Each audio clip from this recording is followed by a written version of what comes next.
Hi friends, welcome back to my YouTube channel. എല്ലാവരും സുഖമായിട്ടിരിക്കുന്നു എന്ന് വിചാരിക്കുന്നു. എല്ലാവരും ഓണത്തിന്റെ തിരക്കിലും ഓണം സെലിബ്രേഷൻസിന്റെ തിരക്കിലും ഒക്കെ ആയിരിക്കും അല്ലേ, ഓഫീസിലും സ്കൂളിലും ഒക്കെ ആയിട്ട്. അപ്പോൾ നമ്മളെ ഓണത്തിന് ഏറ്റവും ഇമ്പോർട്ടൻ്റ് ആയിട്ടുള്ള നമുക്ക് ഒഴിച്ചുവിടാൻ പറ്റാത്ത ഒരു ഐറ്റമാണ് പായസം അല്ലേ. അപ്പോൾ നമുക്ക് ഈ പായസം ഉണ്ടാക്കുക എന്ന് പറഞ്ഞാൽ ഒരു കുറേ നേരത്തെ മേ ബി മണിക്കൂറുകളും തന്നെ പറയാം. അതിൻ്റെ ഒരു മെനക്കെടാണ്.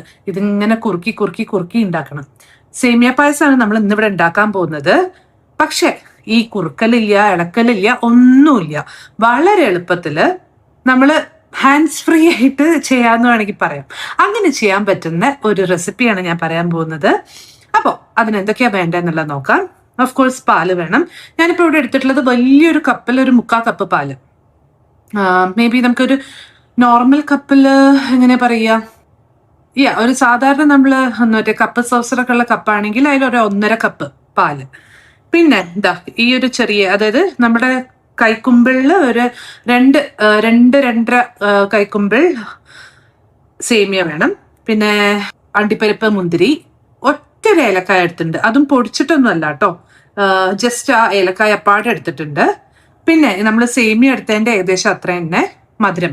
പിന്നെ ഞാൻ മധുരത്തിന്റെ കണക്ക് അങ്ങനെ പറയില്ല, കാരണം ഓരോ വീട്ടിലും ഓരോ പോലെ ആയിരിക്കും മധുരത്തിന്റെ കണക്ക്. ചിലർക്ക് നല്ല മധുരം വേണ്ടി വരും, ചിലർക്ക് ഒരു മീഡിയം മധുരം മതിയായിരിക്കും, അങ്ങനെയല്ലേ. അപ്പം ഞാനിപ്പോൾ എടുക്കുന്നത് ഈ സേമിയത, ഇത് കണ്ട അറിയാം, ഏകദേശം ഒരേ അളവിലാണ് മധുരവും സേമിയൊക്കെ എടുത്തിട്ടുള്ളത്. പിന്നെ നെയ്യും കൂടെ വേണം. ഇത്രയും കാര്യങ്ങളെ വേണ്ടൂ. എങ്ങനെ ചെയ്യാന്നുള്ളത് വേഗം നോക്കാം. അതിനായിട്ട് നമ്മളിതാ ഒരു പാത്രം അടുപ്പത്ത് വെച്ചിട്ടുണ്ട് കേട്ടോ. പാത്രമല്ല, കുക്കർ. അപ്പൊ കുക്കർ നന്നായിട്ട്, ഏതാണെങ്കിലും ഏത് പാത്രം യൂസ് ചെയ്യുന്ന വെച്ചാലും നന്നായിട്ട് കഴുകിയിട്ട് വേണം നമ്മൾ എന്തായാലും പായസം ഉണ്ടാക്കാൻ. കാരണം പാൽപ്പായസം ഉണ്ടാക്കുമ്പോൾ ഇല്ലെങ്കിൽ എന്തെങ്കിലും നമ്മൾ മറ്റേ പണ്ട് യൂസ് ചെയ്ത പാത്രത്തിൽ റിമൈനിങ്സ് കൊണ്ട് കഴുകിയാലുണ്ടെങ്കിൽ പാല് പിരിഞ്ഞു പോവും, പാല് നമ്മുടെ പായസം കേടാവും. അപ്പൊ നമുക്കിപ്പോൾ ഇവിടെ വേണ്ടത് ഒരു കുക്കറാണ്. അപ്പൊ കുക്കർ അടുപ്പത്ത് വെച്ചിട്ടുണ്ട്. അതിലേക്ക് കുറച്ച് നെയ്യ് ഇട്ട് കൊടുക്കുക ആദ്യം തന്നെ. എന്നിട്ട് അടുപ്പ് ഓൺ ചെയ്യാം. കുറച്ച് നെയ്യ് ഇട്ട് കൊടുത്തിട്ടുണ്ട്. അതൊന്ന് മെൽറ്റ് ആവട്ടെ കേട്ടോ. നെയ്യ് ഇതാ അത്യാവശ്യം നന്നായി ചൂടായിണ്ട്. ആ സമയത്ത് നമുക്ക് ആദ്യം തന്നെ ഏലക്കായ ഒന്ന് ജസ്റ്റ് ഇട്ട് കൊടുക്കാം. ഒരുപാട് ചൂടാവൊന്നും വേണ്ട, നമ്മളിത് വറക്കൊന്നും അല്ലല്ലോ. അടുത്തത് ഒന്ന് ചൂടാക്കാൻ വേണ്ടിയിട്ട് നമ്മുടെ സേമിയയും കൂടെ ഇട്ട് ജസ്റ്റ് ഒന്ന് റോസ്റ്റ് ചെയ്യാം. ഇത്ര ആയാൽ മതി. ഇനി നേരെ നമ്മുടെ പാലൊഴിക്കാം. പിന്നെ എടുത്തു വെച്ച പഞ്ചസാരയും കൂടെ ഇട്ട് കൊടുക്കാം. എന്നിട്ട് നന്നായിട്ടൊന്ന് മിക്സ് ചെയ്തിട്ട്, ഓക്കെ, നന്നായി മിക്സ് ആയിട്ട് ഇനി നമുക്ക് കുക്കർ ക്ലോസ് ചെയ്യണം. ഇനി നമ്മൾ കുക്കർ അടച്ചിട്ടുണ്ട്. ഇനി നമുക്ക് വെയിറ്റ് ചെയ്യാം. ഇവിടുന്ന് ഇങ്ങനെ ആവി ഇങ്ങനെ വന്ന് തുടങ്ങണം. ആവി വന്ന് തുടങ്ങുമ്പോൾ നമുക്ക് വെയിറ്റ് ഇടാം. അപ്പൊ അതിനായിട്ട് വെയിറ്റ് ചെയ്യാം. അപ്പൊ ഇതാ കണ്ടുവോ, ഇവിടുന്ന് ആവി വന്ന് തുടങ്ങിയിട്ടുണ്ട്, കണ്ടുവോ. ഈ സമയത്ത് നമ്മൾ വെയിറ്റ് ഇട്ടിട്ട് സിമ്മാക്കി വെക്കാം. ഓക്കെ, എന്നിട്ട് ഒരു 20 മിനിറ്റ്സ് വെയിറ്റ് ചെയ്യണം. സിമ്മിൽ വെച്ചിട്ട് 20 മിനിറ്റ്സ്. ആവി വന്ന് പോകരുത് കേട്ടോ, വിസിൽ വന്ന് പോകരുത്. അത് കെയർഫുൾ ആവും. എങ്ങാൻ വന്ന് തുടങ്ങുന്നത് തോന്നിയാൽ ഓഫ് ചെയ്തേക്കും. ഇൻ ബിറ്റ്വീൻ കാണിക്കാനായിട്ട് ഇങ്ങനെ വരികയാണെങ്കിൽ തന്നെ നമ്മൾ ആവി വന്ന് പോകരുത് കേട്ടോ. അപ്പൊ എന്തായാലും വെയിറ്റ് ചെയ്യാം നമുക്ക്. ഇത് 20 മിനിറ്റ്സ് ആയിട്ടുണ്ട്. നമുക്ക് ഓഫ് ചെയ്യാം കേട്ടോ. ഞാൻ ഓഫ് ചെയ്തിട്ടുണ്ട്. ഇനി ഇത് ആ അടുപ്പത്ത് തന്നെ ഇരിക്കട്ടെ, ആ ഒരു ചൂടിൽ തന്നെ ഇരിക്കട്ടെ. എന്നിട്ട് നമ്മുടെ കംപ്ലീറ്റ് ആവി പോകുന്നവരെ വെയിറ്റ് ചെയ്യാം. കംപ്ലീറ്റ് ആവി പോയതിന് ശേഷം മാത്രമേ നമ്മൾ തുറന്നു നോക്കാൻ പാടൂ കേട്ടോ. എന്തായാലും കംപ്ലീറ്റ് ആവി പോട്ടെ, നമുക്ക് വെയിറ്റ് ചെയ്യാം. നമുക്ക് നോക്കാം. ആവിയൊക്കെ കംപ്ലീറ്റ് പോയിട്ടുണ്ട് കേട്ടോ. ഇനി ജസ്റ്റ് തുറന്നു നോക്കാം. ആഹാ, നല്ല കുറുകിയ അടിപൊളി, കണ്ടോ, പായസം റെഡി ആയിട്ടുണ്ട്. നമുക്ക് ഇതിലേക്ക് അണ്ടിപ്പരിപ്പ് മുന്തിരിയും കൂടെ ഇടണല്ലോ അല്ലെ. അപ്പൊ അതിനായിട്ട് ഒരു ചട്ടി മാറ്റി അടുപ്പത്ത് വെക്കാം. നമ്മൾ അതിനായിട്ടൊരു ചട്ടി അടുപ്പത്ത് വെച്ചിട്ടുണ്ട് കേട്ടോ. അതിലേക്ക് ബാക്കി നമ്മൾ എടുത്തു വെച്ച നെയ്യും കൂടെ ഇട്ട് കൊടുക്കാം. നന്നായിട്ട് ചൂടാവട്ടെ, ഇത് നന്നായിട്ട് ചൂടാവട്ടെ കേട്ടോ.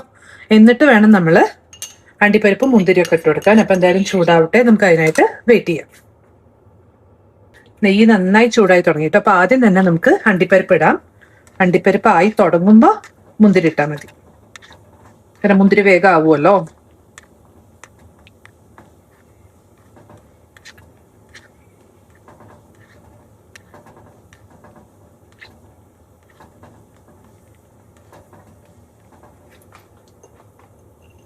മുന്തിരിയും കൂടി ഇട്ട്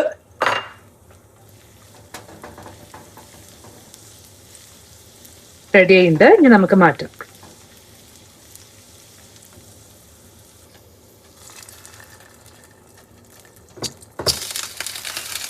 നല്ല ക്രീമി ആയിട്ട് കേട്ടോ. ഒരു മിൽക്ക് മെയ്ഡോ ഒന്നും യൂസ് ചെയ്യാണ്ട് കണ്ടുവോ. ഇനി നിങ്ങൾക്ക് വേണമെങ്കിൽ മാത്രം, അതായത് ചിലർക്ക് ഈ ഒരു കട്ടിയിലായിരിക്കും ഇഷ്ടം. വേണമെങ്കിൽ ഒന്ന് ലൂസ് ആവണമെങ്കിൽ വളരെ കുറച്ച് പാല് തിളപ്പിച്ചിട്ട് ഒന്ന് ഒഴിച്ചു കൊടുത്താൽ മതി. ഓക്കെ, ഇവിടെയൊക്കെ ഇങ്ങനെ കുറച്ചൊരു കട്ടി തന്നെയാണ് ഇഷ്ടം. ഓക്കെ, അപ്പൊ ഇനി നമുക്കിത് ഒരു സെർവിങ് ബൗളിലേക്ക് മാറ്റാം. അപ്പോൾ ഇതാ നമ്മുടെ ക്രീമി സേമിയ പായസം റെഡി ആയിട്ടുണ്ട്. ഒരു മിൽക്ക് മെയ്ഡോ ഒന്നും ആഡ് ചെയ്യണ്ട. പിന്നെ ഏലക്കായ, ഞാൻ ഒരു ഏലക്കായ ഹോളായിട്ട് ഇടാൻ പറയാനുള്ള കാരണം എന്താന്ന് വെച്ചാല് ഒരുപാട് എന്താ പറയുക, അതിൻ്റെ ഒരു ഫ്ലേവർ വന്നാലും പലർക്കും ഇഷ്ടാവില്ല. എന്നാൽ ചെറിയ എൻ്റെ ഒരു ടിന്റ് ഓഫ് ഫ്ലേവർ നല്ലതുമാണ്. അപ്പൊ അതിന് അങ്ങനെ ഇടുമ്പോൾ അതിന്റെ നല്ലൊരു ഫ്ലേവർ കിട്ടുകയും ചെയ്യും, എന്നാൽ അത് കുത്തൂല്ല. പിന്നെ സേമിയ നമ്മൾ സ്വതവേ ഉണ്ടാക്കുന്നതിനെക്കാട്ടും, അതായത് പാൽപ്പായസം ഉണ്ടാക്കാൻ എടുക്കുന്നതിനെക്കാട്ടും കുറച്ചും കൂടെ അളവ് കൂടുതലെടുത്തോളൂ കേട്ടോ. പിന്നെ ഞാൻ പറഞ്ഞ പോലെ കുറച്ച് ഇതേപോലെ നല്ല കുറുകിയിട്ട്, അങ്ങനെ വല്ലാണ്ട് കുറുകിയിട്ട് ഇഷ്ടമില്ലാത്ത ആൾക്കാരാണെങ്കിൽ കുറച്ച് പാല് ലാസ്റ്റ് തിളപ്പിച്ചൊഴിച്ചാൽ മതി. എന്തായാലും വെരി ഈസി അല്ലേ. മറ്റേ നമ്മളിങ്ങനെ കുറുക്കി കുറുക്കി കുറുക്കി എത്ര നേരം പണിയെടുക്കണം. മിൽക്ക് മെയ്ഡ് ആഡ് ചെയ്താൽ ഒക്കെയാണ് ആ ഒരു ക്രീമി ടേസ്റ്റ് വരിക. അതല്ലെങ്കിൽ ഒരുപാട് നേരം കുറുക്കും വേണ്ടി വരും. ഇതൊന്നും ഇല്ലാതെ തന്നെ വളരെ എളുപ്പത്തിൽ ചെയ്യാൻ പറ്റിയ ഒരു കാര്യമല്ലേ അല്ലേ.